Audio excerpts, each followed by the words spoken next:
श्री हरि श्री गोपीजन वल्लभाय नमः विजयते श्री द्वारिकाधीश प्रभु श्रीमद् भागवत रसास्वाद सच्चिदानंद रूपाय विश्वोत्पत्त्यादिहेतवे तापत्रय विनाशाय श्रीकृष्णाय वयं नमः।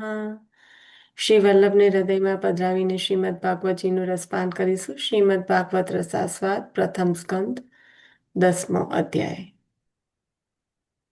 હવે આપણે આગળ વધીએ એ પહેલા ગઈકાલે જે જોયું હતું એમાં થોડુંક પ્રકાશ પાડીને પછી પાછું આગળ વધીએ. તો ગઈકાલે મૂળમાં જે વાંચન કર્યું હતું એમાં જે તત્વ હતું, આપણે કયા ષોડશનો અંદર સંગતિ લીધી હતી? ષોડશ સંબંધી કઈ સંગતિ લીધી હતી આપણે? જય શ્રી કૃષ્ણ. હા, જય શ્રી કૃષ્ણ. ષોડશ સંબંધી માનસી પરમતા. હા, કૃષ્ણ સેવા સદા કાર્ય માનસી પરમતા. માનસીસા પરામતા. કૃષ્ણ સેવા સદા કાર્ય માનસીસા પરામતા. અને એક બીજી ન ચાતુર્યમ પ્રયોજકમ અંતર્યામી જાના. એ આપણે મંગલાચરણ છે.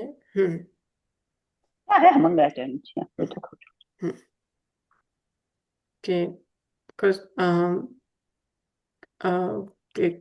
જે ભાવ છે એની આપણા પ્રભુને બહુ જ સારી રીતે ખબર છે, એટલે એમાં કોઈ ચાતુર્ય વાપરવાનું નથી. અંતર્યામી સમસ્તાનામ ભાવમ જાનાતિ માનસ. આ બે સંદર્ભ લીધો તો, અને મુખ્યત્વે આ ક્યાંથી આવ્યું તો જે કૃષ્ણમાં ચિત્ત એકાગ્ર રાખવાનું પરોવાય એની વાત છે. એ ચિત્ત કઈ રીતે પરોવાય છે? સ્નેહ થયા પછી ટકાવી રાખવો એ જરૂરી છે. એટલે એમ કે એક તાન થાય પછી આપણું ભક્તિ જ્ઞાન અને તેનાથી થતા ઉત્સવ. ભક્તિ જ્ઞાન અને તેનાથી થતા ઉત્સવથી થાય છે.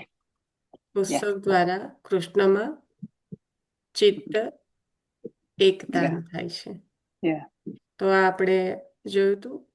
હવે આગળ જતા જે કુરુ નારીઓ છે એમને પ્રભુના જે દર્શન થયા છે એનું વર્ણન છે.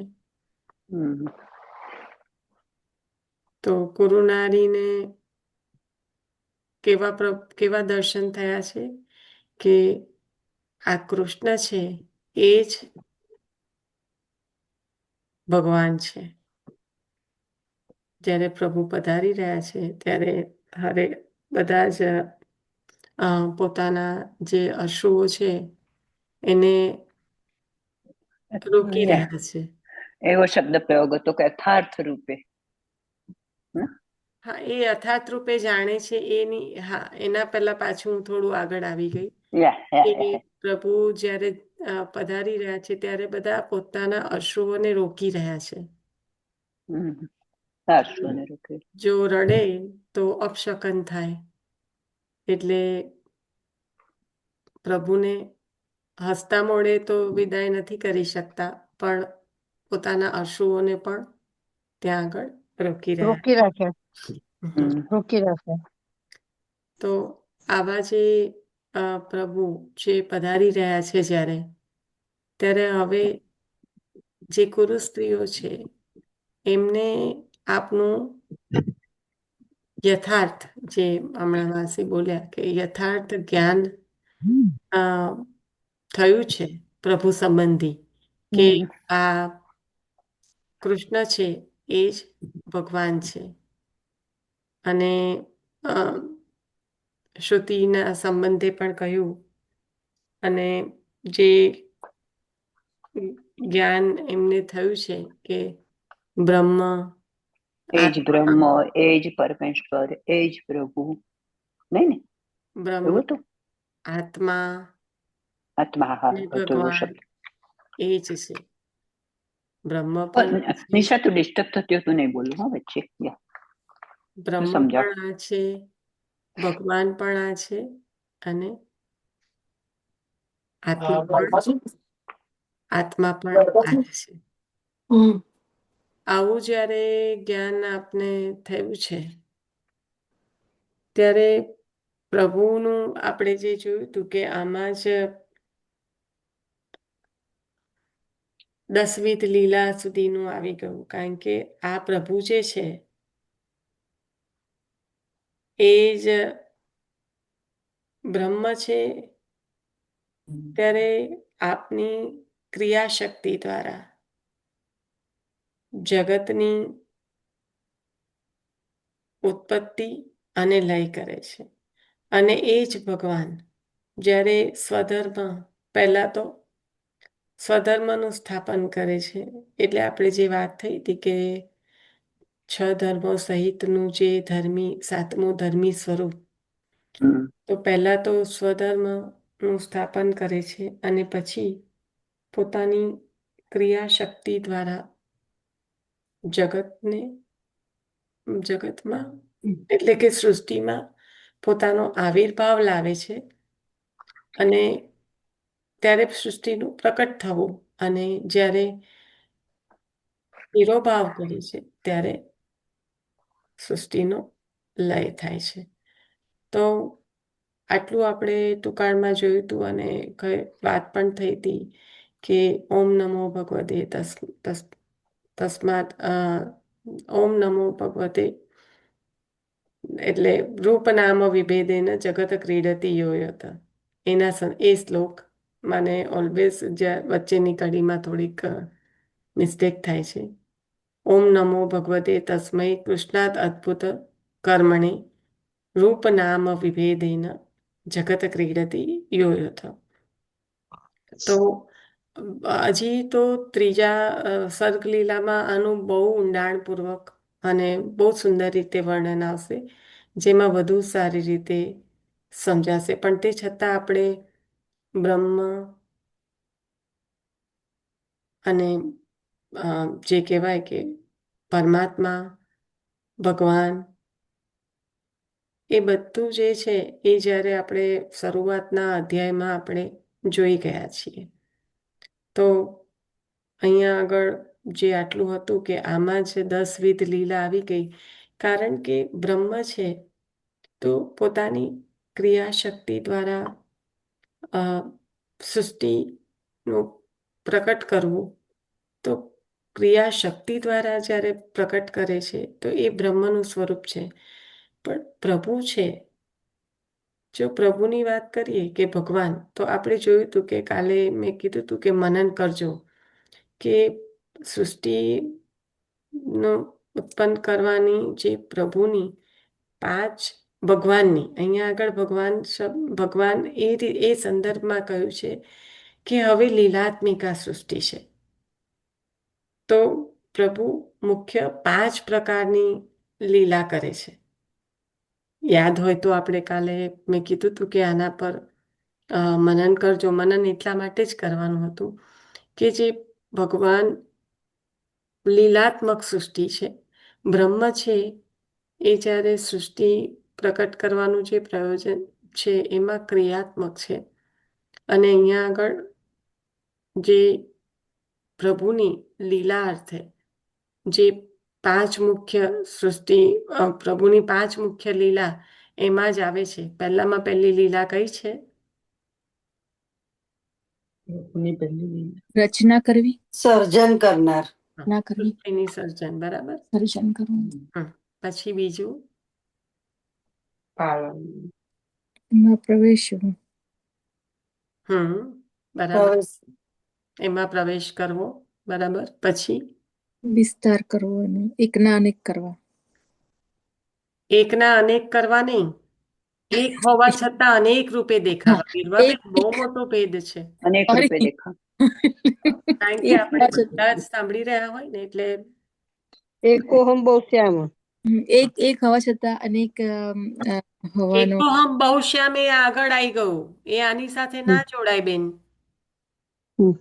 એકોહમ બહુશ્યામ એટલે જ તો સૃષ્ટિનું સર્જન થયું. બરાબર.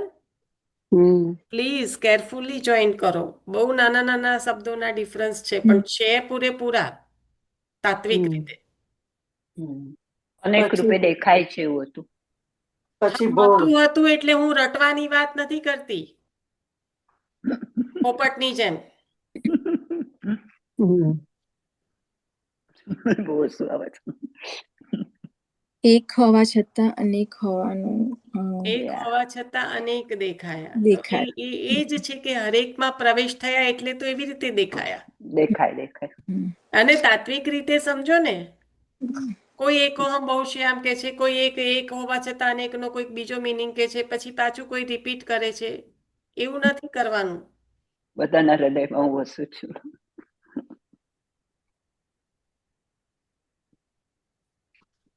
બધાના હૃદયમાં નહીં, જળ જીવ જળ જીવ ચેતન બધે, જળ સર્વમાં. ચેતન હજી કહું છું કે સર્વમાં. જે પણ એડ કરો એ બહુ જ તાત્વિક રીતે એડ કરો. અહીંયા જીવ ખાલી જીવ સૃષ્ટિની વાત નથી, અહીંયા સત ચિત આનંદ. તો સત એટલે દરેક પર સત્તા છે, પછી એ જળ છે કે જીવ છે. બરાબર છે. પછી ભોગ તો આ કરવું. 5 પ્રકારની લીલાઓને આમ જ રીતે ખાલી પોપટની જેમ રટવા માટે નથી રાખવાની આપણે. અહમ આમાં જ બધું આવી સન્નિવિષ્ટ, ગયું. આપણે એ વખતે 12મો અધ્યાય જોયો હતો કે અહમ સન્નિવિષ્ટો, હું બધાના હૃદયમાં છું. બરાબર છે, પણ અહીંયા આગળ આ 5 પ્રકારની મુખ્ય લીલામાં સન્નિરસ્ત હૃદયો એ જીવની વાત છે. અહીંયા જળમાં તો હવે હૃદય નથી, જળ એટલે Right. જળ છે. એમાં પણ Right. બિરાજમાન છે, સર્વત્ર બિરાજમાન છે. સર્વત્ર બે. કારણ કે જળમાં ચેતન મિસિંગ છે. હા, બરાબર છે. ખ્યાલ આવ્યો ને? યા હમ. બરાબર છે. તો પહેલું હવે ફરીથી બોલો અને તાત્વિક રીતે બોલો, રટવાની રીતે ના બોલતા. સમગ્ર વિશ્વને ભગવાન સર્જે છે, એટલે પહેલું સર્જન, સૃષ્ટિનું સર્જન. બરાબર. સૃષ્ટિનું સર્જન. એક મિનિટ, હવે બિરવાબેન. સૃષ્ટિનું સર્જન, પછી એમાં પ્રવેશ. હવે આ સૃષ્ટિનું સર્જન અને એમાં પ્રવેશ. આ એકોહમ બહુશ્યામ થઈ ગયું, પ્રેમિલા ફોઈ. ખ્યાલ આવ્યો? હા. હવે ત્રીજું, એક હોવા છતાં અનેક હોવાનું અનેક રૂપે દેખાય. એક હોવા છતાં અનેક દેખાય. રૂપે દેખાય. હા. હવે લીનાબેન. ભોગ કરવો. શેનો ભોગ કરવો? જે સર્જન કર્યું ને જે થયું એ લાઈક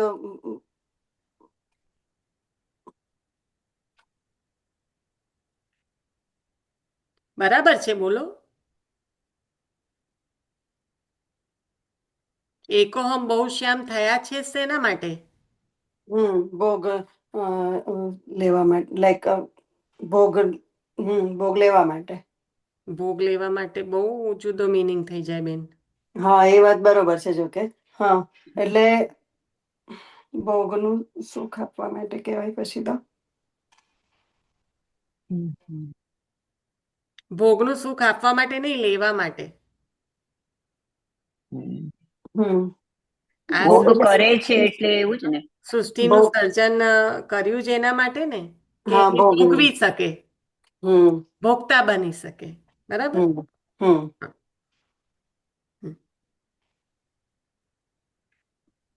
હવે ભક્તોની રક્ષા કરે. ભક્તોના રક્ષણાર્થે. તો 5 પ્રકારની મુખ્ય લીલા જે વૈભવીબેને યાદ કરો કરીને કરાવડાયું હતું, એ અત્યાર સુધી આપણે યાદ કરી રહ્યા છે, પણ વૈભવીબેન પાર્ટિસિપેટ નથી કરી ભોગની રહ્યા. અંદર ભોગતાની યજ્ઞ ભોગતા આવે કે ના આવે? ના. યજ્ઞ કરતાથી આવે? ના આવે. ના. અહીંયા ભોક્તા અને ભોક્તૃનો જે સંબંધ છે કે પહેલા તો આપે પ્રકટ કર્યા, હવે જીવ માત્રમાં આપ જ્યારે બિરાજમાન થયા છે, હરેકમાં જ્યારે આપ બિરાજમાન થયા છે ત્યારે આપ એનો ભોગ પણ કરે છે. હમ? હમ. એ રીતે યજ્ઞ ભોગતા યજ્ઞ કરતાનો અલગ અલગ મિનિંગ છે. ખોટું બોલીએ તો જાણવાનું મળે ને. હા, ના એટલે યજ્ઞ ભોગતા યજ્ઞ કરતા છે ને એ રીતે છે કે આપનું જે વૈશ્વાનર સ્વરૂપ છે ને યા એ મહાપ્રભુ. સંબંધમાં છે. હમ? હમ.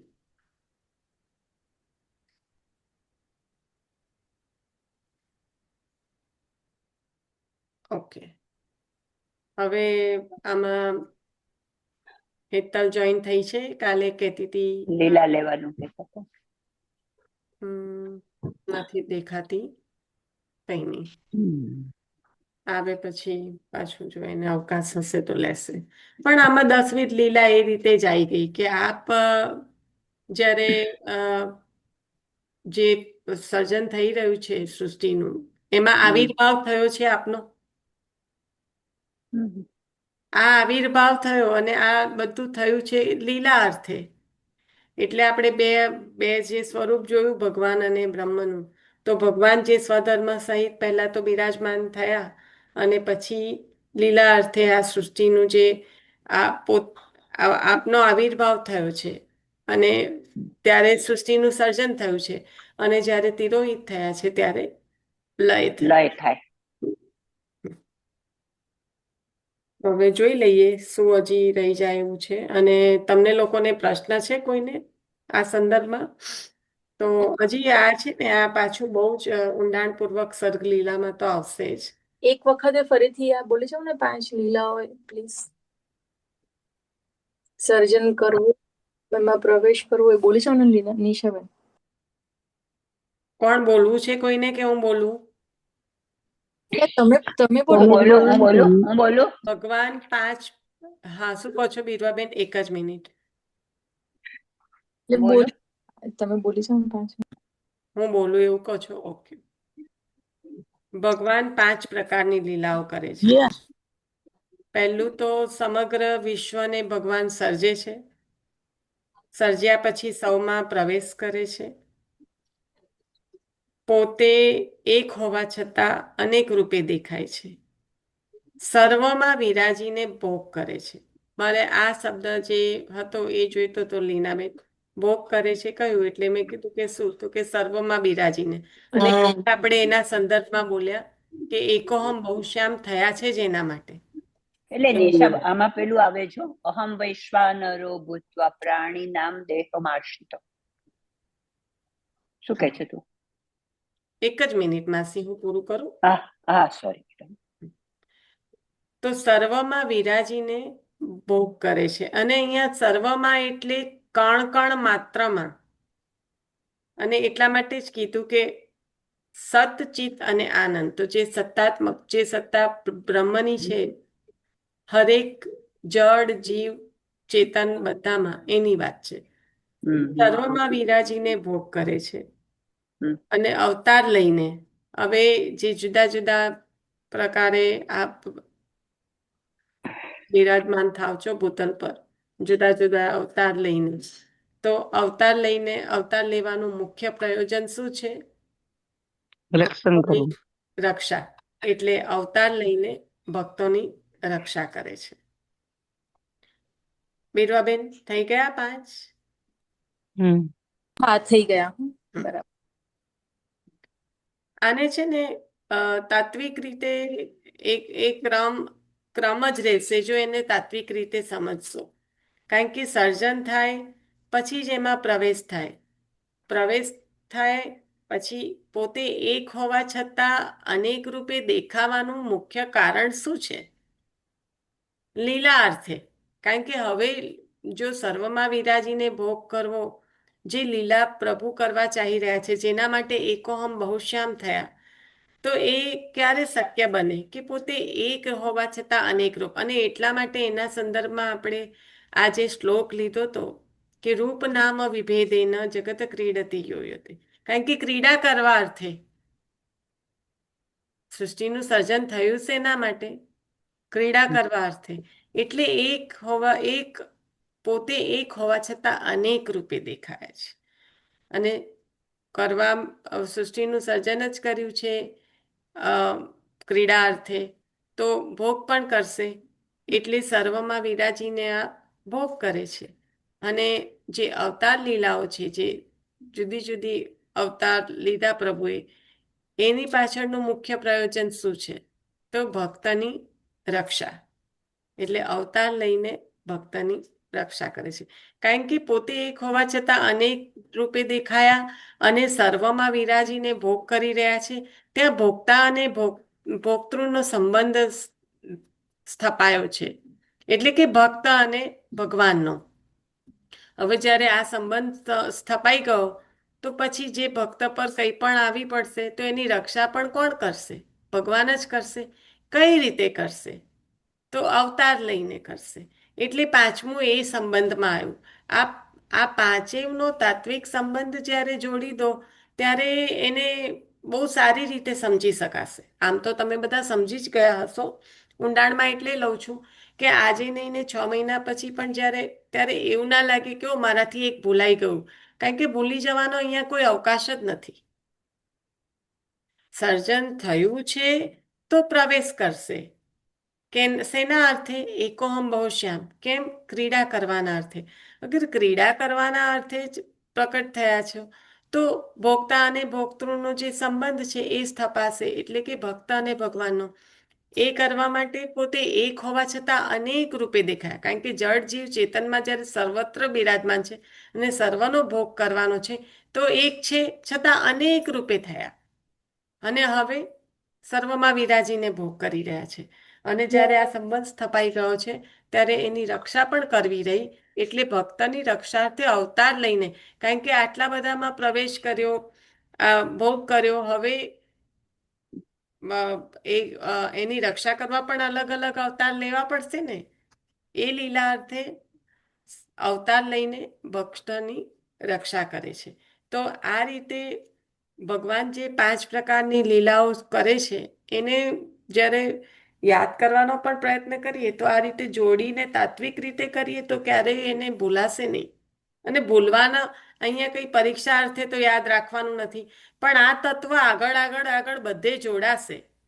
ઘણી વખત આપણે કોઈને એવું લાગે કે આ શું, આ પાછળ જઈને આ બોલો કરે છે, પણ એનો સંબંધ અહીંયા જોડાય છે. એટલા માટે આખા પૂરા ભાગવતજી દરમિયાન પ્રથમ સ્કંદથી લઈને દ્વાદશ સ્કંદ લગીને આ જ છે. જે પ્રશ્નો પૂછ્યા એ પ્રશ્નનો બબે સ્કંદમાં થઈને જવાબ આપ્યો છે. હવે હમણાં પૂછું 6 પ્રશ્નો તો બધા ઇરિટેટ થઈ જાય, પણ હવે આ જે લીલા કીધી ને હે ને, તો મને હમણાં I don't know am right or wrong, પણ મને હમણાં એવું થયું કે આપણું જો ને આપણું ભગવાને સર્જન કર્યું, બરાબર? પછી આપણો વિકાસ માનસિક રીતે પણ વિકાસ કરે છે ઠાકોરજી આપણો. અત્યારે બાળકને જ લો આપણા મા તરીકે. માસી આપણે જ કરીએ ને. એટલે હું ક્યારેય, તમે કહો છો આપણે બંને સેમ પેજ ઉપર, એવું વિચારતી હતી કે આપણે એવા સ્ટેપ યાદ રાખીએ કે મા બાળકને જન્મ આપે પછી એને શું શું કરવાનું છે. રાઈટ? ભગવાન તમે લોકો તમારા મનન માટે રાખો છો અત્યારે? હા, ઓકે.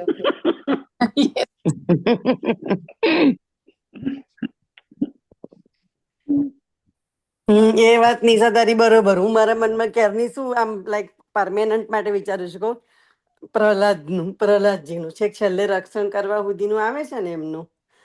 એટલે હું એ જ કહું છું કે તમે સમજો ને પછી તમે તમારા ભાવ પ્રમાણે અંદર વાગોળો કે બધાને કદાચ અલગ અલગ ભાવ સ્ફુરિત થતા હોય. અને એ જ ખરેખર એ જ છે કે ભાગવતજીનું શ્રવણ તો બધાએ કર્યું, પણ ધંધુકારીને જ લેવા કેમ આયા?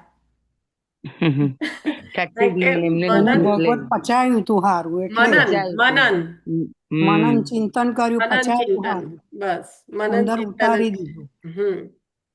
નિશા, તને મોડું થઈ જશે પણ મને એક જવાબ આપી દે પ્લીઝ. બ્રહ્મ ભાવ એ જીવન મુક્ત દશા છે, એનો અર્થ સમજાવવાનો. એ બ્રહ્મ ભાવ અને જે સાયુજ્ય, હા, તો એ બ્રહ્મ ભાવ એ જીવન મુક્ત દશા છે અને સાયુજ્ય વગેરે જે 4 પ્રકારો છે એ જીવની મુક્ત મુક્ત દશા દશા. છે. હા. તો બ્રહ્મ ભાવમાં આમાં છે ને તમે પેલું જે ભક્તિ માર્ગીય જીવ સ્વતંત્ર એ જ્યારે જોડો ને વલ્ભાખ્યાન તો હા આને હા બહુ હા. સારી રીતે સમજાશે.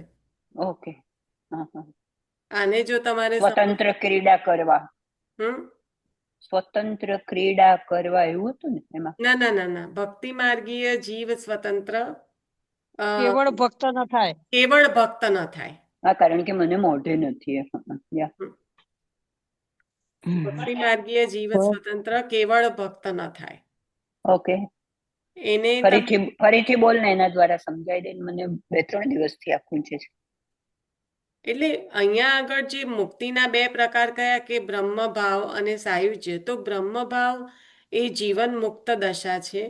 એટલે જે સંબંધ સ્થપાયો છે જીવનો ને બ્રહ્મનો, તો જીવન મુક્ત દશા છે. એટલે ભક્તિ માર્ગીય જીવ સ્વતંત્ર કેવળ ભક્ત ન થાય એ કઈ રીતે કે આ જે ભક્તિ માર્ગીય જીવ છે એ સ્વતંત્ર છે. જીવન મુક્ત કહ્યું ને એમાં એ સંદર્ભમાં. અને જીવની મુક્ત દશા એટલે હવે જ્યારે સાયુજ્ય વગેરે જે મુક્તિ પામી છે, તો એ જીવની મુક્ત દશા કઈ રીતે છે કે એમાં મુક્ત દશામાં જીવને એ પ્રાપ્ત નથી થતું જે જ્યારે એકચ્યુઅલી ભક્તિમાં પ્રાપ્ત થાય છે. બ્રહ્મ ભાવની અંદર ભક્તિ એટલે કે જન્મ મરણના ફેડામાંથી ટળી જવાય છે. જ્યારે પેલામાં સાયુજ્ય સાલોક્ય મુક્તિ મળે, તો પણ જ્યારે એની અવધિ પૂરી થાય ત્યારે પાછા તમારા બેલેન્સ કરવા પાછું આવવું પડે એમ.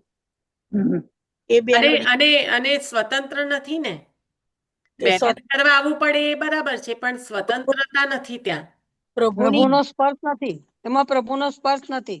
જીવન મુક્ત દશા અને જીવની મુક્ત દશાના અથવા તો જીવ મુક્તિ એ બેમાં ફરક જ આ છે કે મુક્ત ફરક. દશામાં શું છે કે એ જ્યારે ચાહે ત્યારે બ્રહ્મનો એને સમાગમ થઈ શકે છે. જ્યારે પેલામાં બ્રહ્મ જ્યારે ચાહે ત્યારે થઈ શકે છે. સાયુજ્ય છે તો પ્રભુ બ્રહ્મ જ્યારે ચાહે ત્યારે એમાં. હા, સાયુજ્ય છે તો જ્યારે પ્રભુને જો મુખ્ય એનો પ્રગટ કરે. આપણે એને ઉદાહરણ તરીકે લઈએ તો આપણે વારંવાર જોઈ ગયા છે કે જે અંતઃગુ ગતાઓ છે, અંતર્ગુગતા ગોપીજન. હા, એમનો હા પ્રભુને વિલાસ કરવાનું મન થાય તો બળ પ્રગટ કરે ને પછી પોતાના અંદર સમાવી દે. એમને પ્રભુનો સ્પર્શ નથી. ઓકે. કોઈનામાં અવાજ આવે છે. અવાજ આવે છે કોઈનામાં. કરી દીધો. પ્રભુનો સ્પર્શ પ્રભુ ઈચ્છે ત્યારે છે. પ્રભુનો સ્પર્શ નથી એવું નથી, પ્રભુ ઈચ્છે ત્યારે છે. હા, અંતઃગુ ગતાઓ છે તો જ્યારે એમના આપણે બધા બહુ સારી રીતે જાણીએ છીએ એટલે ટૂંકાણમાં લઈ લઈએ, પણ જ્યારે એમના પાપ અને પુણ્યના જે ખાતા છે એ બંધ થઈ ગયા ત્યારે પ્રભુમાં સમાઈ ગયા છે. તો હવે પ્રભુમાં જ્યારે સમાઈ ગયા છે ત્યારે દ્વારકા લીલામાં પાછા જ્યારે પટરાણીઓને રાસની ઈચ્છાના કારણે પ્રભુએ જે કહેવાય કે તમારાથી નહીં થાય કીધું તો પણ પટરાણીઓને ઈચ્છા હતી કે રાસમાં પધારવું છે, પધારી ન શક્યા લોકલાજના કારણે. પ્રભુને તો આવિર્ભાવ છે, પ્રભુ તો એ સ્વરૂપમાં બિરાજમાન છે. કારણ કે દ્વારકા લીલામાં જ્યારે રાસનું સ્વરૂપ આવિર્ભાવ લાવે ત્યારે રાસલીલા થઈ શકે. વ્રજલીલા છે રાસલીલા એ. તો પ્રભુએ જ્યારે ત્યાં ગોપીજનો એટલે હવે તો પટરાણીઓ તો પધારી નથી શક્યા, ત્યારે રાસ જે કર્યો છે એ પોતાનામાંથી જે સાયુજ્ય પ્રાપ્ત કરેલા જે અંતઃગુગતાઓ છે એમને પ્રગટ કરીને એમની સાથે રાસ કર્યો છે. તો આ સાયુજ્યનું ફળ છે. ખ્યાલ આવ્યો? તો આ સ્વતંત્રતાની વાત છે. ઓકે. હા, હવે હું સમજાઈ ગયું હશે. ના, પછી ફરી પાછી તો હું આજે બેસીશ લઈ. આ રેકોર્ડિંગ છે મારી પાસે. હા, પણ એટલે થોડુંક હજી કઈ હોય તો કહો, આમ સમજાયું છે ખરું? કારણ કે આપણે વારંવાર લીધું છે અંતર્ગોગતાઓનું, એટલે એ એ એક્ઝામ્પલ. લીધું છે વારંવાર, એની મને ખબર, પણ મને આ નહોતું બંનેનો ડિફરન્સ ખબર પડતી, એટલા માટે હું નહોતી કહેતી કે મારે પૂછવું છે. ના, એટલે આ બેને આ રીતે સમજાય, બ્રહ્મભાવ અને સાયુજ્ય ભાવ. યા યા યા હવે ગો હેડ.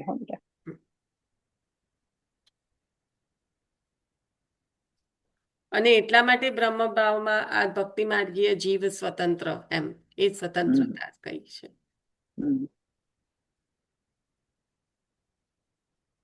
તે છતાં કંઈ પણ હોય તો પાછું કાલે કહેજો, એટલે વધારે એની પર મન ચિંતન કરીશું. હવે હેતલબેન આવી ગયા છે આપણા. હેતલ, તારે કાલના સંદર્ભમાં જે લેવું હોય તે લઈ લે.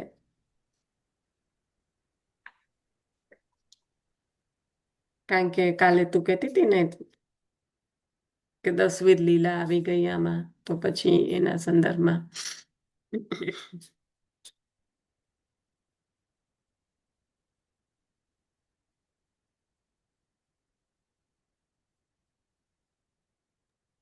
નિશા, હમણાં તું આગળ વધ, ફરી કઈ કોઈ એમાં આવશે ને ત્યારે હું એને એ કરીને લઈ લઈશ. હમણાં મારે હું એકલી છું, નથી લેવાય એવું. ધટ્સ ઓકે. હા હા. તો અહીંયા આગળ આપણે જે કાલે જોયું હતું એમાં થોડુંક ભલે આપણે કઈ રહી ના જતું હોય એ જોઈ લઈએ પહેલા, કે પ્રભુ હવે જે પધારી જવાના છે. પહેલા તો ભક્તિ જ્ઞાન ઉત્સવથી કૃષ્ણમાં એકતાન ચિત્તથી સફળ જીવન, એ આપણે જોયું હતું. અને એમાં જે ચામરનું બહુ સુંદર રીતે કહ્યું હતું કે એનું પણ થોડુંક લઈ લઈશું. તો જે હવે આપ જ્યારે પધારી રહ્યા છો ત્યારનું જે વર્ણન છે, અને 10 પ્રકારના વાદ્ય, કુરુનારીઓ જે પ્રભુના દર્શન કરવા માટે પોતપોતાની અટારીમાં ઊભા હતા, પુષ્પવૃષ્ટિ કરી રહ્યા હતા. એટલે આ રીતે જે પ્રભુના દર્શન કરી રહ્યા છે, એમાં અર્જુનની પણ સ્થિતિ બતાવી કે જે બુદ્ધિશાળી જે અર્જુન છે, તો હવે પોતાની મોટાઈ મૂકી દઈને સેવકની રીતે ત્યાં આગળ ઉપસ્થિત થયા છે. અને પ્રભુના માથે મોતીની ઝાલર અને રત્નદંડ વાળું જે છત્ર છે એ આપે ધર્યું છે. તો હવે જે સંપૂર્ણ રીતે જે દાસ્યપણાનો ભાવ છે એ અહીંયા આગળ અર્જુનનો બતાવે છે. અને એ બતાવવા માટે કહી દીધું કે બુદ્ધિશાળી અર્જુને પોતાની મોટાઈ મૂકી દીધી છે. કારણ કે જ્ઞાનમાં જો કંઈક પણ પ્રકારે અહંકાર આવે તો આ જે સેવા જે છે, દાસ્ય અને સ્વામી અને સેવકનો જે સંબંધ છે એમાં ઓટ આવે.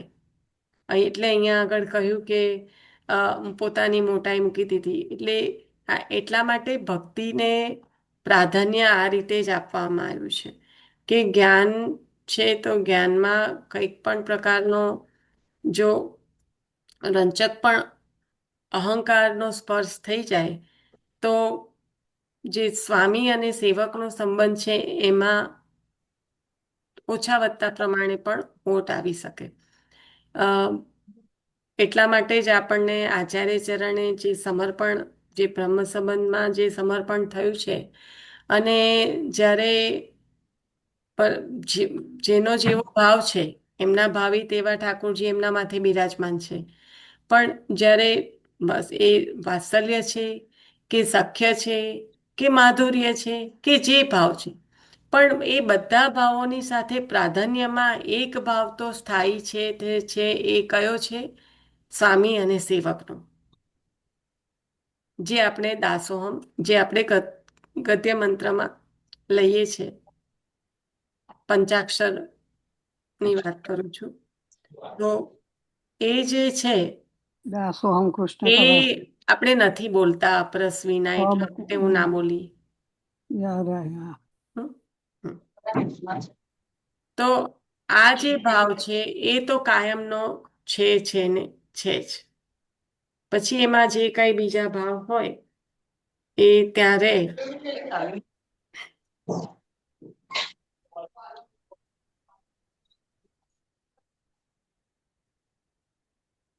તો પોતાની જે અને એના સંદર્ભમાં વાત હતી કે અ, પોતાની જે લૌકિક મોટાઈ જતી કરે અને પ્રભુનું નાનામાં નાનું કાર્ય સેવક બુદ્ધિથી પ્રેમપૂર્વક કરે એ સાચો બુદ્ધિશાળી. એના સંદર્ભમાં આપણે જે નાનામાં નાની સેવા બુહારીની સેવાની વાત પણ થઈ હતી. હવે જે ઉદ્ધવજી અને સાત્યકીએ પરમ અદ્ભુત ચામર એટલે કે પંખાઓ હાથમાં લીધા છે. અમ, અને એની જે ચામર કઈ રીતના હોય એનું વર્ણન પણ કર્યું છે કે એના જે આધુનિક પંખામાંથી જો પવન આવે તો ગરમી લાગે, આ તો શીતળતા આપવા વાળું છે અને સુગંધ આપવા વાળું છે. તો એ બહુ આપે પ્રભુની સેવામાં ધર્યું છે. 1 મિનિટ, હા, મારા બેકગ્રાઉન્ડમાંથી અવાજ આવતો હશે તમને. 1 મિનિટ.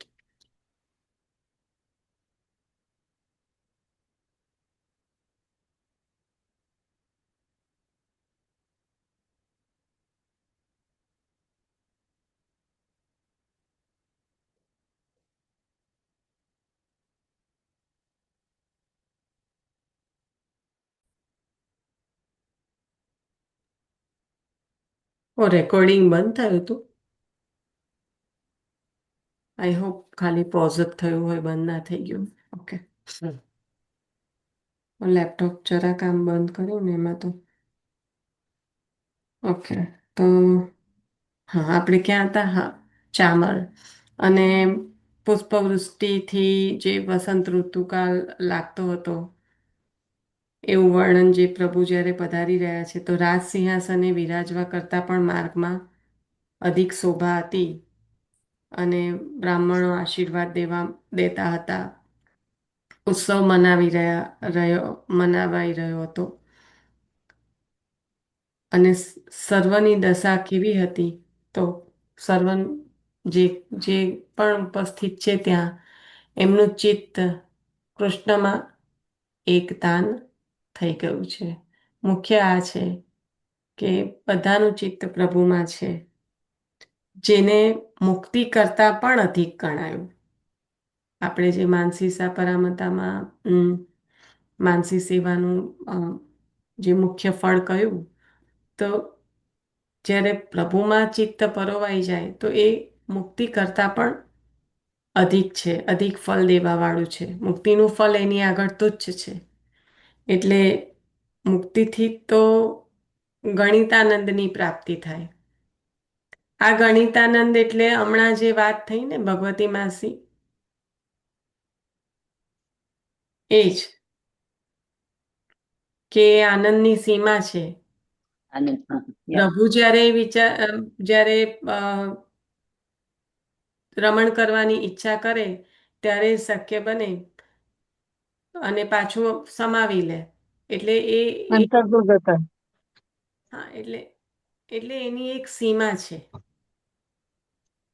પણ અહીંયા આગળ જે આનંદ છે, જે પ્રભુમાં ચિત્ત એકતાન થઈ ગયું, એ આનંદ અગણિત છે. એટલે કૃષ્ણમાં ચિત્ત રહે તો પૂર્ણાનંદ મળે. પૂર્ણાનંદ એટલે એ જ અગણિત. પૂર્ણાનંદે જ આનંદની કોઈ સીમા નથી. સર્વવેદના તાત્પર્ય રૂપ ભગવાનની વાતો કુરુનારીઓ કરે છે. હવે કુરુનારીઓને જે આ ટાઇટલ હતું, જે પ્રભુના દર્શન થયા છે, તે સર્વવેદના તાત્પર્ય રૂપ એવા આપ અને એમના દર્શન કુરુનારીઓએ કર્યા. તો પ્રભુમાં ચિત્તવાળાઓની વાતો પણ સ્વાભાવિકપણે ભગવાનની જ હોય. લૌકિક લોકની વાતો લૌકિક હોય. એટલે ઉત્સવમગ્ન સ્ત્રીજનો ભગવાનની જ વાતો કરતા હતા. આ સંદર્ભમાં ગોસાઈજી પ્રભુનો આચાર્ય ચરણનો એક પ્રસંગ સ્મરણમાં આવ્યો હતો કે આપ જ્યારે બધા સેવકો રાત્રે જ્યારે સૂઈ જાય ત્યારે આપ જોવા નીકળતા કે બધા શું વૈષ્ણવ શું કરે છે? હા, તો કોઈ લૌકિક વાત તો નથી કરતું ને? કે પણ વૈષ્ણવો છે એટલે અલૌકિક જ કરવાના છે, પણ આચાર્ય ચરણો આ રીતે આપના વૈષ્ણવોની ભાળ રાખતા. ગોપાલદાસ જટાવાળા હતા ને, એમને પંખાની સેવા સોંપીને તે વખતે બધા જોવા ગયા હતા ત્યાં રાતે. ઊંઘમાં પંખો કરે છે, હા, આંખો એટલે મીચેલી બધાને છે, પંખો કરે છે. ઉત્તમ સેવા એમની ગણાય. હા, એમની ઉત્તમ ગણી પછી એમની. આંખો મીચાઈ ગયેલી છે, ઊંઘ આવે છે છતાં પંખો ચાલુ છે ઊંઘમાં પણ. પંખો ચાલુ છે. પેલા પાનની એટલે આ સેવા બધા વાળા પણ એવા. હા, એટલે આ જોવા આ બધું તે વખતે ચામદાસ વધારે હતા એ જોવા માટે. અને આવું પણ છે અંદર વર્ણન કે કોઈક લૌકિક વાત તો નથી કરતું ને? હા, કોઈ હા કરતું હા નથી છે, રહેતું. છે. એના આ માટે તો જે છેલ્લો રાત્રે જતા હતા તારે એમને જોયું આ ગોપાલદાસ જટાવાળા.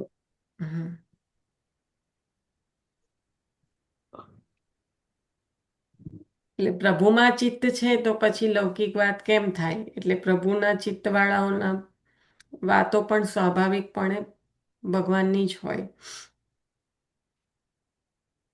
સર્વ વેદના તાત્પર્ય રૂપ વાતો હતી.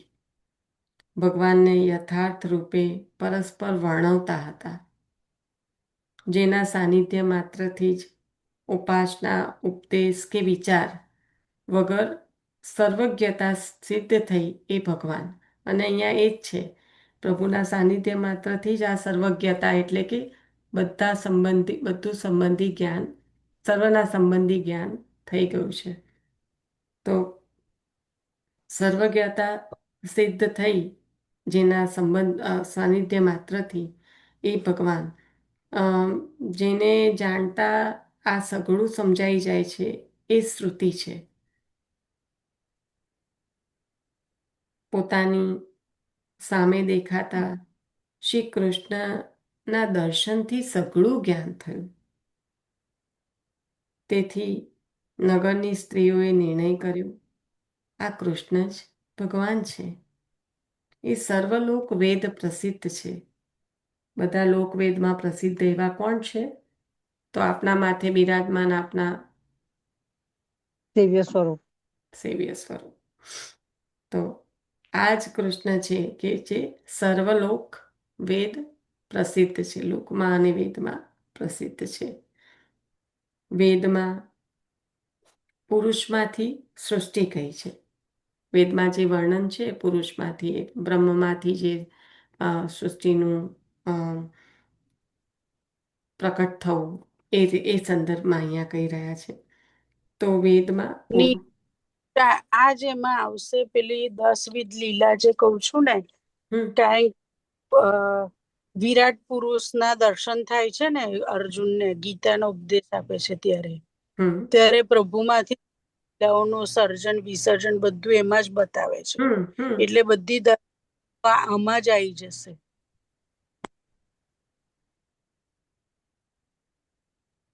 જસ્ટ મિનિટ યાર, તું એ જ વિચારજે એટલે તને એ મળશે એમાંથી જે વસ્તુ. ના, એ બરાબર જ છે ને. વેદમાંથી પુરુષમાંથી સૃષ્ટિ કઈ એટલે એ જ દર્શન તો કરાયું. બ્રહ્મનું એ જ દર્શન તો છે કે જેમાં બધું વિરાજમાન છે.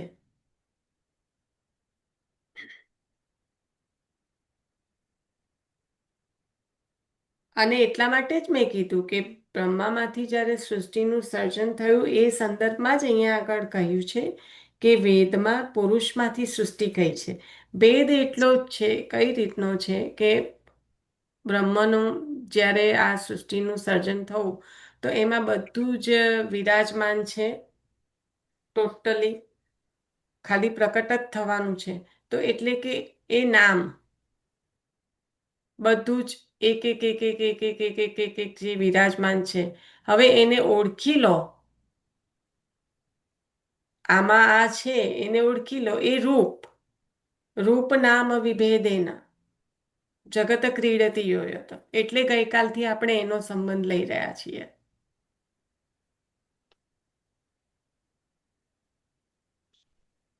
વેદમાં પુરુષમાંથી સૃષ્ટિ કહી છે. આત્મૈ વેદમ અગ્ર આશિત પુરુષવિદ અને જન્માદસ્ય યતઃ. આ ન્યાયથી જે જગત કરતા છે એ આત્મા, એ બ્રહ્મ અને એ ભગવાન છે. આવું જ્ઞાન આ સ્ત્રીઓને અહીંયા થયું છે. એટલે આત્મા, બ્રહ્મ અને ભગવાન એ જે જગત કરતા છે એ જ છે. મન વાણીથી જેનું નિરૂપણ થઈ શકે તેથી પણ તે પુરાતન છે. વ્યાસે સમાધિમાં તેમને જોયા છે. ક્ષર અક્ષરથી શ્રેષ્ઠ છે. આ બધું જ જે સ્ત્રીઓને સ્ફુરી રહ્યું છે એના સંદર્ભમાં છે.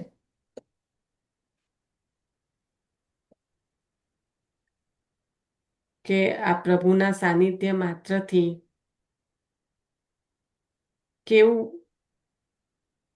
જે બ્રહ્મનું જ્ઞાન થઈ રહ્યું છે એના સંબંધમાં કહ્યું. તો ક્ષર અક્ષરથી શ્રેષ્ઠ પુરુષોત્તમ છે. કારણ કે અહીંયા આગળ આગળ જ બતાવી દીધું કે કાલના પણ પૂર્વે આપ છો, એટલે પછી ક્ષર અને અક્ષરથી પણ શ્રેષ્ઠ હોય ને. તે એક અને અદ્વિતીય છે. સજાતીય, એક અને અદ્વિતીય, જે આચાર્ય ચરણને આપણને આપ્યું. એકત્વ, દ્વૈત્વ અને શુદ્ધાદ્વૈત્વ. તો અહીંયા એક અને અદ્વિતીય છે. સજાતીય અને વિજાતીય સ્વગત ભેદ રહિત છે. પોતાનામાં જ તે સ્થિતિ કરે છે. જે હમણાં હેતલ કહેવા માંગે છે કે વિરાટ સ્વરૂપનું દર્શન કરાયું ને પોતાનામાં જ જે સ્થિતિ કરે છે. કાલ, ગુણ વગેરેથી પણ તે પૂર્વ હતા. ક્ષર અને અક્ષરથી પણ શ્રેષ્ઠ કેમ કહ્યું? કારણ કે કાલ અને ગુણ વગેરેથી પણ તે પૂર્વ હતા. એ પ્રભુની ક્રિયા પણ સ્વરૂપાત્મક છે. તે ભગવાન પહેલા સ્વધર્મ રૂપ બને છે. જો બ્રહ્મનું સૃષ્ટિનું સર્જન કરવું અને અહીંયા આગળ હવે આ ભગવાનની જે લીલાત્મક સૃષ્ટિ, તે પ્રભુની ક્રિયા પણ સ્વરૂપાત્મક છે. એટલે જે ક્રિયાત્મક જે સૃષ્ટિનું બતાવ્યું કે સ્વરૂપ જે બતાવ્યું, ક્રિયા પણ સ્વરૂપાત્મક છે. એમાં હવે જે ભગવાન પહેલા સ્વધર્મ રૂપ બને છે, પછી શક્તિ રૂપ અને કાર્યરૂપ બને છે. એ પ્રભુમાં સઘળા જીવ વગેરે અપ્રકટ રૂપે હતા. આ પહેલામાં પહેલું જે સૃષ્ટિનું સર્જન કરે છે ને એ પ્રભુની જે ભગવાનની જે આપણે 5 લીલાઓનું વર્ણન જોઈ ગયા, તો અપ્રકટ રૂપે બિરાજમાન જ છે. આપ હવે લીલા અર્થે પ્રકટ કરી રહ્યા છે. જે સૃષ્ટિનું સર્જનની વાત થઈ, પહેલામાં પહેલું પગથિયું, તે જે અપ્રકટ રૂપે બિરાજમાન છે, જે હમણાં હેતલ બોલી કે ગીતામાં જે દર્શન કરાયું વિરાટ સ્વરૂપનું, અને અહીંયા બ્રહ્મ જે વેદમાં જે પુરુષમાંથી સૃષ્ટિ કહી છે, આ બધું એક જ જગ્યાએ લઈ જાય છે. તો એ પ્રભુમાં સઘળા જીવ વગેરે એટલે બધું જ આવી ગયું, જળ જીવ ચેતન બધું જ અપ્રકટ રૂપે હતા. ભગવાને પોતાની શક્તિથી તેમનો સૃષ્ટિકાલમાં આવિર્ભાવ કર્યો. આ શક્તિથી સૃષ્ટિકાલમાં આવિર્ભાવ થવો એ જ સૃષ્ટિનું સર્જન થઈને એમાં બધામાં પ્રવેશ કરવો. આવિર્ભાવ થવો એટલે શું? ખ્યાલ આવ્યો કે આ 2 સ્ટેપ અહીંયા જ આવી ગયા? પ્રવેશ થવો. આ 2 સ્ટેપ અહીંયા જ આવી ગયા. ખ્યાલ આવ્યો? પેલા બંને હા બરાબર છે. કનેક્ટ થાય છે ને. અને પ્રલય કાલે તિરોભાવ. એટલે જ આવે ને જતા રહે. તિરોભાવ થયો એટલે પ્રલય. એટલે આમ આપણે બંને વિસર્જન એટલે હા. સર્ગ ને વિસર્ગ એવું આવ્યું ને તાર લીલા. સર્ગ લીલા ને વિસર્ગ લીલા સર્જન ને વિસર્જન આવ્યું ને. હા, પણ સર્ગ લીલા અને વિસર્ગ લીલા એટલે સર્જન અને વિસર્જનમાં સર્ગ એટલે સર્જન કરવું અને વિસર્ગ એટલે વિશિષ્ટ પ્રકારે સર્જન છે, વિસર્જન નથી. હા બરાબર, રાઈટ પ્લીઝ. હા ના વિશેષ પ્રમાણે વિસર્ગ ભૂલ. વિસર્ગ એટલે વિસર્ગ. તમે લોકો તો બોલીને મને ઝટકા આપો છો આજે. એમને ઓપોઝિટ બનાવી દીધું. ના ભૂલમાં પડી બકા. વિસર્ગ એટલે વી એટલે વિશેષ, બરાબર, રાઈટ. પ્રલય થયો એટલે તિરોભાવ થયો. તિરોભાવ એટલે એટલે બધું ખલાસ જ થઈ ગયું ને. આપણે બોલતા આપણે એમાં આવિર્ભાવ એટલે પ્રવેશ થવો ને. હા, આવિર્ભાવ એટલે અંદર પ્રવેશ થવો ને જ્યારે તિરોભાવ થાય છે એટલે કે હવે પ્રભુએ જ્યારે સંકેલી લેવાનું છે બધું, ત્યારે એમાંથી આપનો આવિર્ભાવ જતો રહે છે. હવે નાનામાં નાનું વસ્તુ આપણે જેને સમજીએ કે દેહ છે, દેહના અધિષ્ઠાતા આત્મા છે. હવે જ્યારે આત્મા જતો રહે તો શું રહી જાય? કઈ નહીં. એ રીતે જ્યારે આવિર્ભાવ પ્રભુનો ત્યાંથી પ્રભુ તિરોભાવ થઈ જાય એટલે કે પ્રભુ ત્યાંથી તિરોહિત થઈ જાય તો પછી શું રહી જાય? સૃષ્ટિ જેવું કંઈ ના રહી જાય, એટલે એને પ્રલય કહ્યું. બરાબર. તો હવે આપણે આજે 5 પગથિયા કેમ વાગોડ્યા હતા એ ખ્યાલ આવ્યું કે અહીંયા આગળ કેવું સુંદર રીતે એનું બેનું નિરૂપણ કરી દીધું જ્યારે સૃષ્ટિકાળમાં આવિર્ભાવ થયો ત્યારે, અને ક્રિયાશક્તિથી જ્યારે આપ જે સઘળા જીવ અપ્રકટ રૂપે છે બિરાજમાન, એને જ આપે ક્રિયાશક્તિથી પ્રકટ કર્યા છે. પ્રકટ કરીને આવિર્ભાવ કર્યો છે એટલે કે સૃષ્ટિનું સર્જન અને પછી એમાં પ્રવેશ કરવો. બરાબર.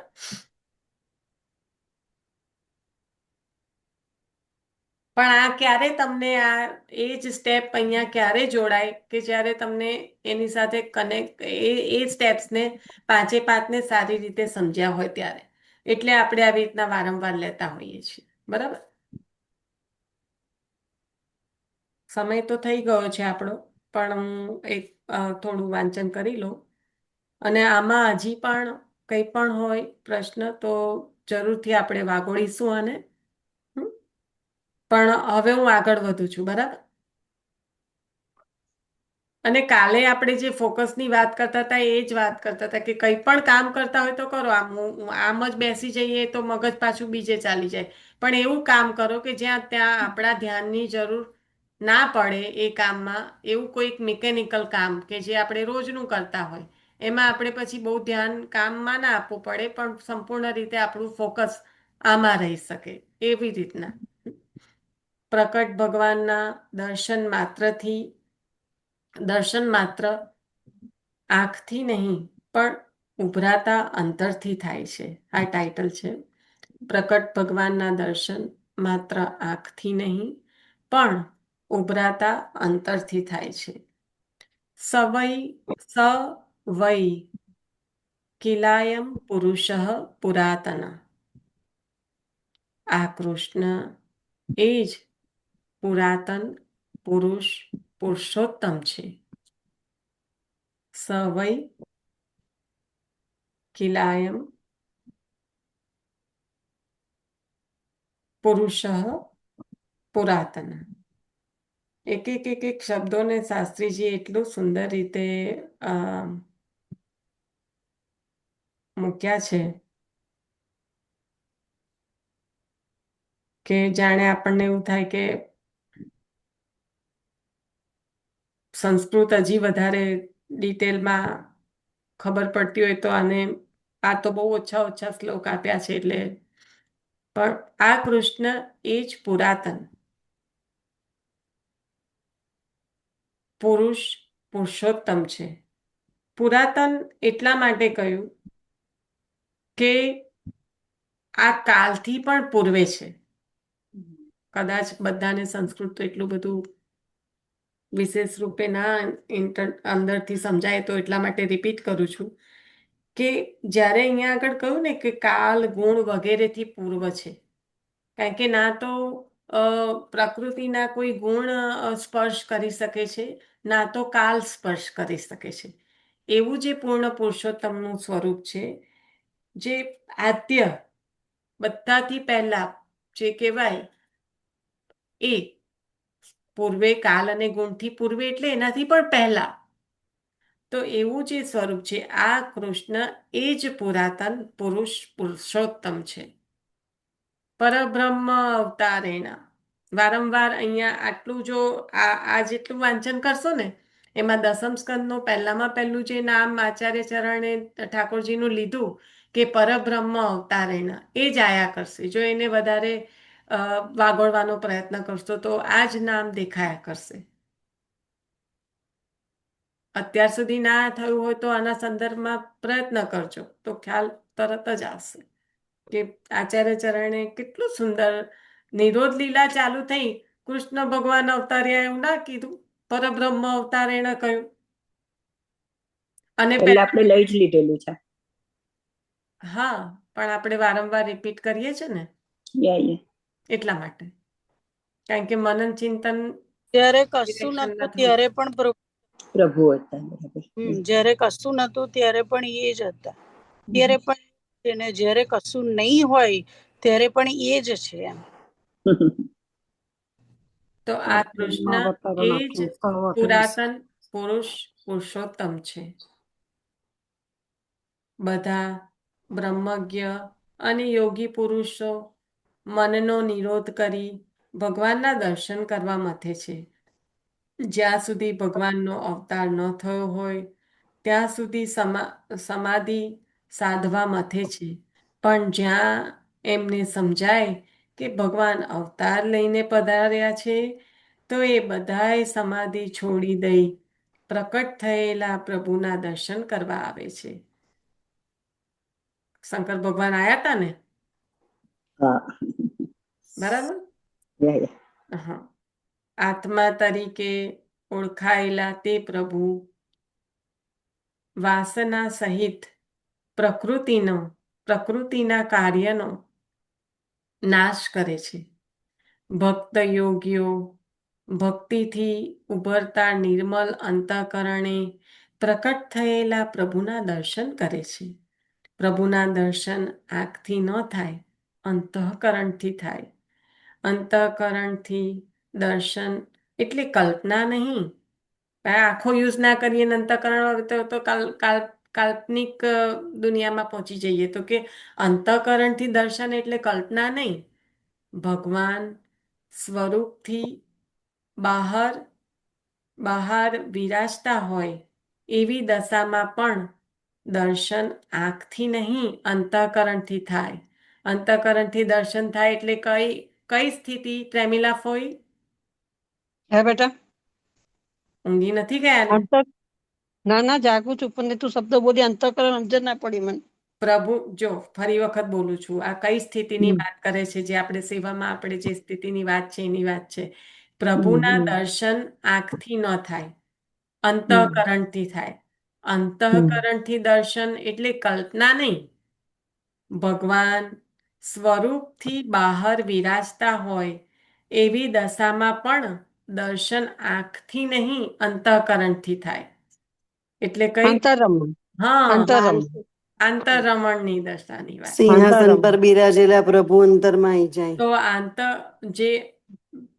જે પ્રભુ સ્વરૂપથી બહાર વિરાજતા હોય એટલે હવે સ્વરૂપમાં જ આવિર્ભાવ છે એવું નહીં, પણ એનાથી બહાર વિરાજીને ક્યાં પ્રવેશે છે? અંતઃકરણમાં. એટલે એવી દશામાં પણ દર્શન આંખથી નહીં અંતઃકરણથી થાય છે. એને માનસી પણ એને જ કહેવાય ને, આંતરરમણની સ્થિતિ. હે ને? મારો અવાજ આવે છે? આવે છે. આંતરરમણની સ્થિતિને માનસી કહેવાય ને. આંતરરમણની સ્થિતિમાં લીલાત્મક ભાવ છે બેન. સુરદાસજી જેવું હે ને? એક જ મિનિટ. હેતલ શું કહેવા માંગે છે? આંતરરમણની સ્થિતિ શરૂ થાય એટલે સાચી સેવાની શરૂઆત થાય આપણી. એક જ મિનિટ. બેરવાબેન શું કહો છો? એટલે માનસી સાથે કમ્પેર કરાય એમ. આંતરરમણ એટલે એટલે માનસી. પણ હું એવું કહેવા માંગુ છું કે માનસી જે છે એ જે સેવાનો જે પ્રકાર છે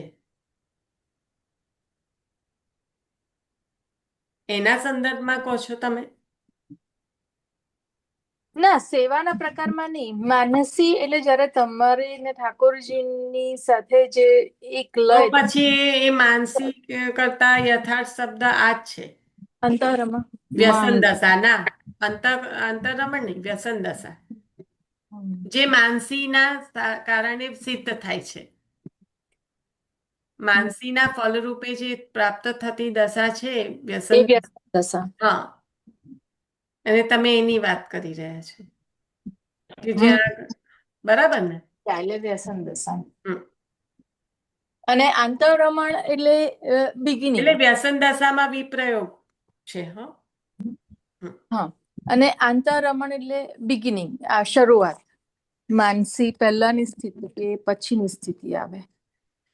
ના, એ કોઈ સ્ટેપ્સ નથી એવા પહેલા પછીના. ત્યાં આગળ એવા કોઈ પગથિયા નથી. પગથિયા તો પતી ગયા અહીંયા આગળ, તનુજા, વિત્તજા અને માનસી. હા, એ રાઈટ. એ તો હા, એ થઈ ગયા.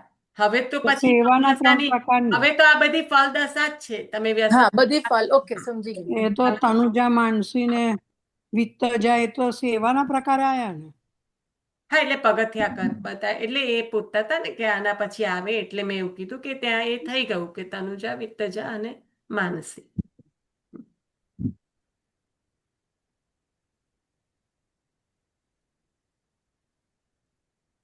અંતઃકરણ નિર્મલ હોય તો પ્રભુને જોતા પ્રેમ ઉત્પન્ન થાય. નિર્મલ હોય ત્યારે શુદ્ધ. નિર્મલ એટલે કે શુદ્ધ. અહીંયા શુદ્ધ અંતઃકરણની વાત છે. એટલે અંતઃકરણ નિર્મલ હોય તો પ્રભુને જોતા પ્રેમ ઉત્પન્ન થાય. ભાવના, ઉદ્રેક અને આવેશથી ઉભરાતું અંતઃકરણ આંખમાં આવીને અશ્રુરૂપે બેસી જાય. આજે આંતરરમણની સ્થિતિમાં જે બોલ્યા ને લીનાબેન કે સ્વરૂપ હૃદયમાં બિરાજમાન થાય, એ બિરાજમાન ક્યારે થાય? જ્યારે આ અંતઃકરણ શુદ્ધ હોય. એ શુદ્ધ અંતઃકરણમાં ભાવના આવેશથી પ્રેમાશ્રુ આવે. કારણ કે અંતઃકરણ જ્યારે આવેશથી ઉભરાતું હોય ત્યારે અશ્રુ લઈને આવે. એટલે એ જે આંખમાં આવેલા પ્રેમાશ્રુ છે એનાથી જ અંતઃકરણ સંપૂર્ણ રીતે વિશુદ્ધ થઈ જાય છે. હવે પ્રભુને બિરાજવાને લાયક થઈ જાય છે. આમ અંતઃકરણ આંખમાં બેસીને પ્રભુના દર્શન કરે છે.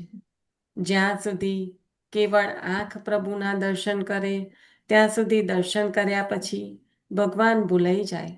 સ્વરૂપ સ્મરણમાં રહેતું નથી. હૃદયમાં એની કોઈ અસર રહેતી નથી. પણ આંખમાં આવેલું અંતઃકરણ જ્યારે પ્રભુના દર્શન કરે, એટલે કે જ્યારે વિશુદ્ધ બનેલું અંતઃકરણ, કારણ કે હવે પ્રેમાશ્રુ આવવાની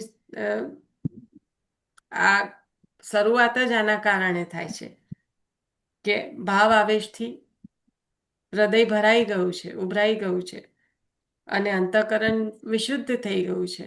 તો આંખમાં આવેલું અંતઃકરણ જ્યારે પ્રભુના દર્શન કરે ત્યારે આંખ દ્વારા પ્રભુ અંતઃકરણનો સ્પર્શ કરે છે. હવે પ્રભુ બિરાજમાન થયા. અંતઃકરણનો સ્પર્શ ક્યારે થાય? પ્રભુ જ્યારે બિરાજમાન થાય ત્યારે ને. પ્રભુને ક્યારે અંતઃકરણનો સ્પર્શ થાય? જ્યારે પ્રભુ સ્વયં બિરાજમાન થાય. એટલે કહ્યું કે હવે આંખ દ્વારા પ્રભુ અંતઃકરણનો સ્પર્શ કરે છે. અંતઃકરણમાં ઉતરી જાય છે, એટલે કે બિરાજમાન થાય છે. તેથી વાસના વગેરે દોષો નાશ પામે છે. શુદ્ધ હતું એટલે પ્રભુ બિરાજમાન થયા. પ્રભુ બિરાજમાન થાય પછી તો કોઈ વિષયો રહે જ નહીં. એટલે કે વાસના વગેરે દોષો નાશ પામે છે. કારણ કે વિષયાક્રાંત દેહાનામના આવેશ સર્વથા હરિ, પણ જો સર્વથા હરિ હવે આવેશ પણ હરિનો થઈ ગયો તો વિષયોને રહેવાની જગ્યા ક્યાં રહી? એટલે કહ્યું કે તેથી વાસના વગેરે દોષો પણ નાશ પામે છે. પ્રકરણ વિભાગ અનુસાર વેદમાં આ એક જ ભગવાનનું જ્ઞાન છે. સાધુ પુરુષો પણ તેનું સતત ગાન કરે છે. એ જે આ વિશ્વના ઉત્પત્તિ, સ્થિતિ અને લય કરે છે, છતાં આસક્ત નથી, એ આ ભગવાન છે. યુગે યુગે તે પોતાના સ્વરૂપ ધારણ કરે છે અને દુષ્ટ રાજાઓનું દમન કરે છે. આવું આ જે અંતઃકરણની જે સ્થિતિનું ને બધું જે સુંદર વર્ણન કર્યું, આ અત્યારે આ ભાગવતજી નવનીતપ્રિયા શાસ્ત્રીજીનું સુબોધિનીજી આધારિત એટલા માટે આવું સુંદર વર્ણન ભાગવતજીમાં હોય. બાકી આમ આટલું ઊંડાણપૂર્વક આપણને કોણ સમજાવે? એટલે પ્રકટ ભગવાનના દર્શન માત્ર આંખથી નહીં પણ ઉભરાતા અંતરથી થાય, એ વિષયમાં આપણે આજે વાંચન કર્યું. હવે અહીંયા આગળ રાખીશું. ભગવત સંબંધી જ કુશસ્થલી વગેરેની ઉત્તમતા છે, એ હવે લઈશું કાલે. આજે આપણે અહીંયા રાખીએ છીએ. 10મો અધ્યાય પૂર્ણ થવા જ આવ્યો છે. હવે આ છેલ્લું જ થોડુંક રહ્યું છે, પણ આ દોડાદોડી કરાય એવું તો કશું છે નહીં અહીંયા, એટલે આપણે અહીંયા તો રાખવું પડશે. શ્રી વલ્લભાધીશ કી જય. અને આને વાગોળજો ખૂબ સુંદર રીતે.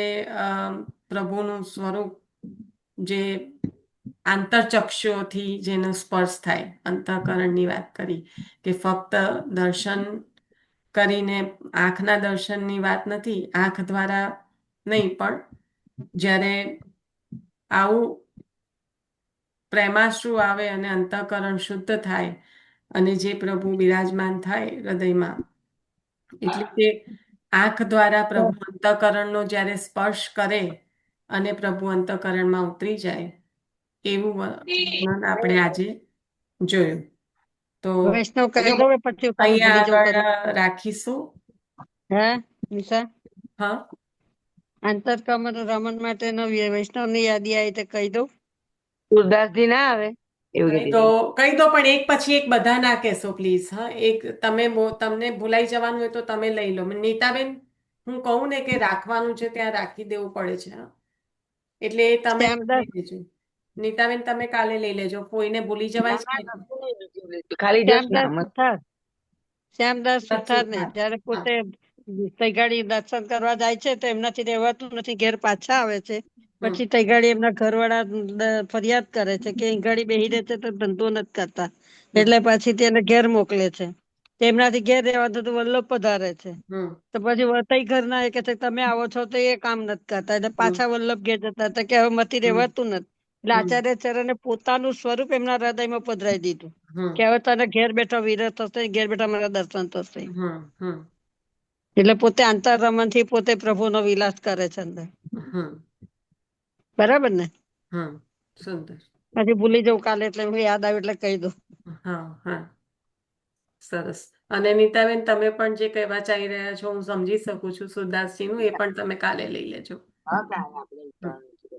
અને આ શ્યામદાસ સુથારના જે પ્રસંગ ફોઈએ કીધો એનો વાગોળજો અને બીજા વૈષ્ણવો પણ પધરાવજો. શ્રી વલ્લભાધીશ કી જય. આશરો લઈ લેજો. દેખાડ વાંચે ને તે બધું યાદ આવી જાય, પછી ભૂલી જવાય કે હું કહેવાનું યાદ નથી રહેતું. લઈ લો, આશરો લઈ લો.